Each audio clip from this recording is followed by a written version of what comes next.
was adopted as a UN resolution and issued as such.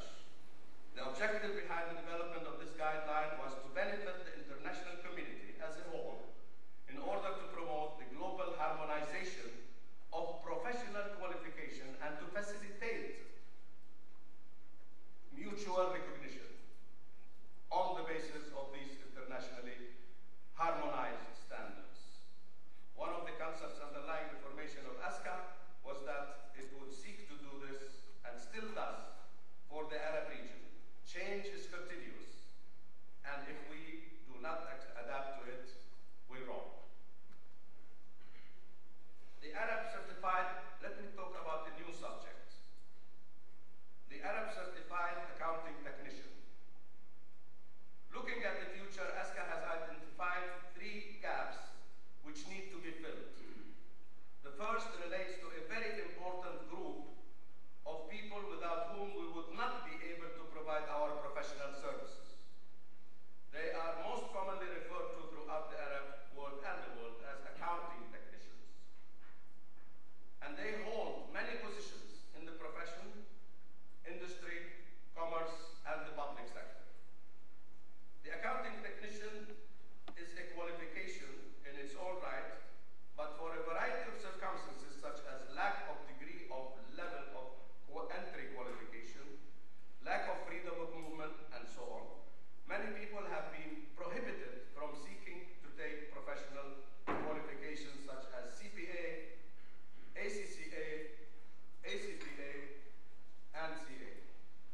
Yet they deserve recognition and should be welcomed into our profession. ASCA is going to introduce a technician qualification, the Arab Certified Accounting Technician, as it is the case in the UK. Holders of which will become members of ASCA, provided in addition they have the necessary practical experience requirements and will also be able to use Arab Certified Accounting Technician designation. The examination will be online. All examinations will be online. And so as to permit a wide an access as possible.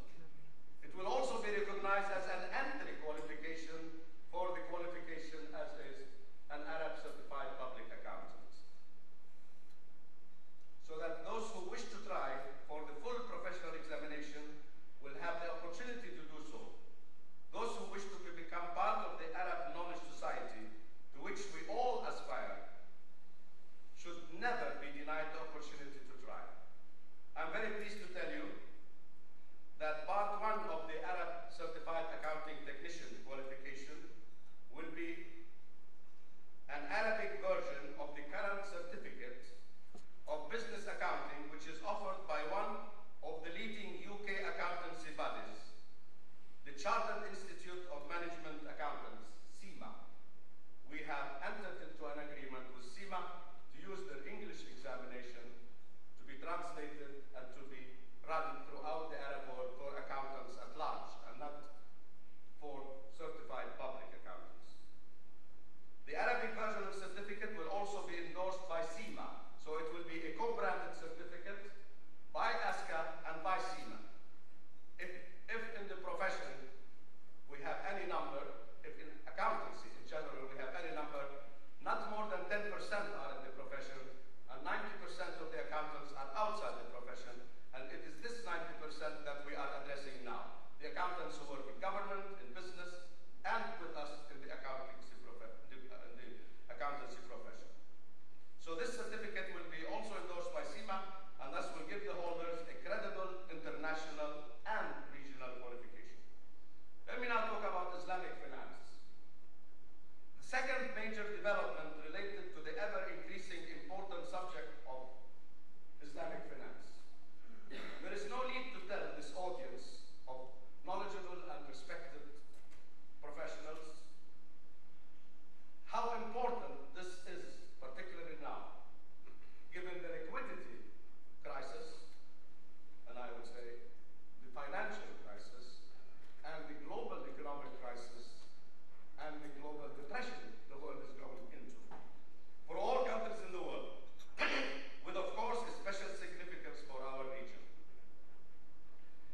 online examination program for the certificate in Islamic finance.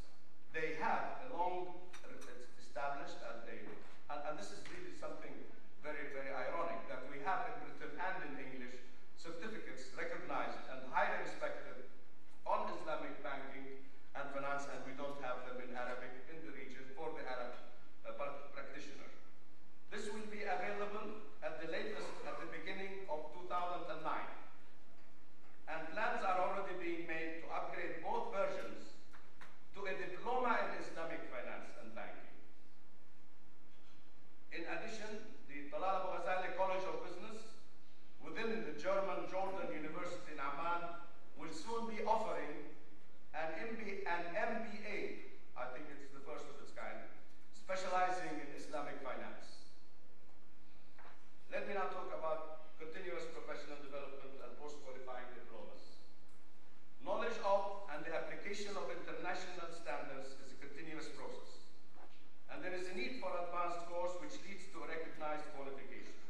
ASCA is currently discussing with the Talal Abu-Ghazaleh College of Business the introduction of 2 diplomas in Arabic. The first will be a diploma in international financial reporting standards, a special diploma on international financial reporting, on IFRS, special diploma. And the second, a diploma in international assurance and auditing standards. This would also require demonstration of the understanding of the auditing and assurance standards and also of international ethical standards. We are sure that both of these required and will be of great benefit not only to the members of our profession, but also to all interested parties. Now, where do we go from here? Much has been done in the region by ASCA